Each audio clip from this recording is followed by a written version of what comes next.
छत्तीसगढ़ के मुख्यमंत्री भूपेश बघेल ने जम्मू कश्मीर के शोपियां में कश्मीरी पंडित की हत्या पर केंद्र सरकार और भाजपा पर सख्त प्रहार किया है। उन्होंने कहा कि वहां कश्मीरी पंडित सुरक्षित नहीं है।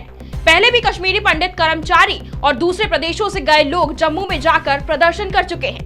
केंद्र की मोदी सरकार उन्हें सुरक्षा नहीं दे पा रही है।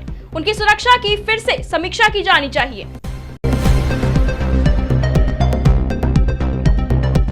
चुनावों में फ्री स्कीम्स के वादों और फीवरेज मुक्तखोरी या रेवड़ी कल्चर पर रोक लगाने वाली याचिका पर सुप्रीम कोर्ट में सुनवाई हुई। कोर्ट में मामले की सुनवाई खुद सीजेआई एनवी रमना की अगुवाई वाली 3 जजों की बेंच कर रही है। कोर्ट ने सभी पक्षों का तर्क सुना और सुझाव मांगे। कोर्ट इस मामले पर सोमवार को अपना फैसला सुनाएगा। याचिकाकर्ता ने एक बार फिर विशेषज्ञ कमेटी बनाने की मांग की है, लेकिन बेंच ने कहा कि अभी हम अन्य सुझाव पर भी गौर करेंगे। 2002 में हुए गुजरात दंगे के समय बिल्किस बानो का गैंगरेप हुआ और उनके परिवार के 7 सदस्यों की हत्या कर दी गई। 11 लोगों पर गैंगरेप और 7 परिजनों की हत्या का आरोप तय हुआ। सभी को उम्र कैद की सजा सुनाई गई। अब उम्र कैद पाने वाले उन्हीं 11 दोषियों की सजा माफ कर दी गई है। आजादी की 75वीं वर्षगांठ के मौके पर दोषियों को रिहा कर दिया गया है।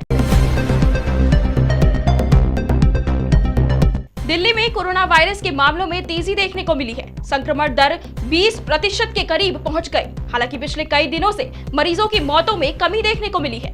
एक्सपर्ट्स के मुताबिक कोविड-19 वैक्सीन की प्रिकॉशनरी डोज लगाने वाले लोगों में वायरस का संक्रमण दूसरे लोगों की तुलना में कम है।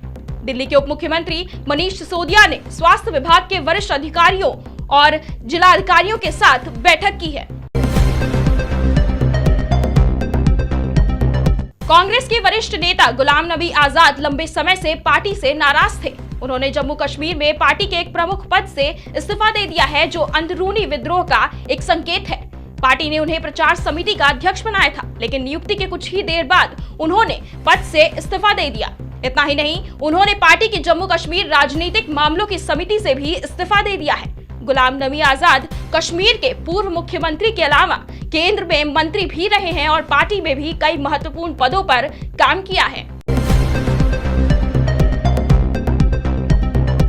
बिहार में नई सरकार के कानून मंत्री कार्तिकेय सिंह के खिलाफ गिरफ्तारी का वारंट जारी होने से राजनीति गर्मा गई है। मुख्यमंत्री नीतीश कुमार ने इस मामले पर कुछ भी बोलने से इनकार कर दिया है। उन्होंने कहा कि उन्हें इस मामले की कोई जानकारी नहीं है।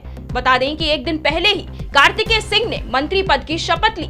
उस दिन उन्हें किडनैपिंग के एक मामले में कोर्ट में पेश होना था, मगर वो नहीं गए। इस मामले में प्रतिक्रिया देते हुए बीजेपी ने कहा कि नई सरकार में जंगल राज की वापसी हो रही है। वहीं इस मामले में कार्तिकेय सिंह ने खुद को बेकसूर बताया है।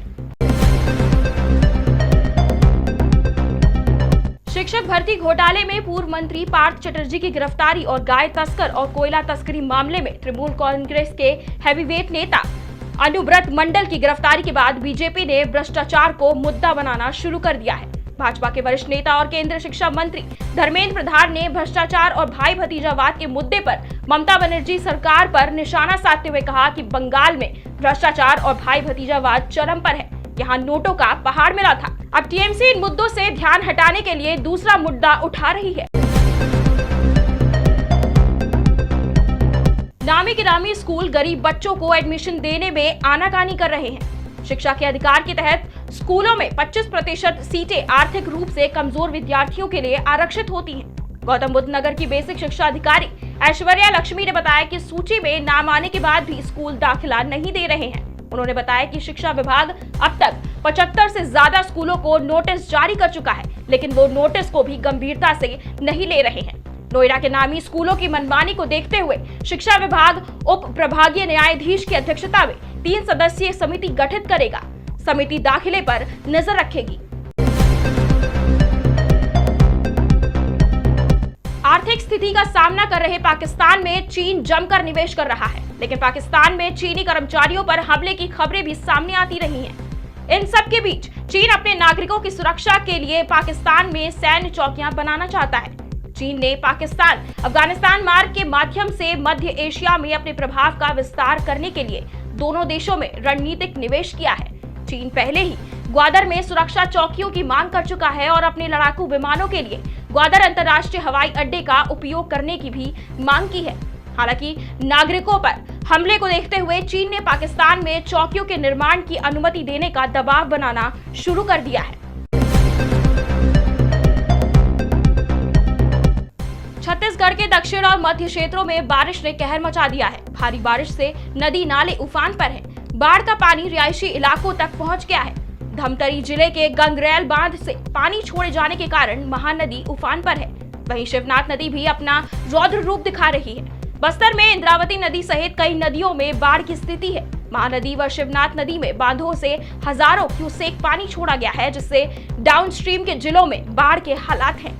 निचले इलाकों में हालात बिगड़ गए हैं। नदी किनारे बसे गांव को खाली कराया जा रहा है। जिला व पुलिस प्रशासन आपदा प्रबंधन के निर्देशित किया गया है कि जहां जरूरत पड़े वहां सहायता करें।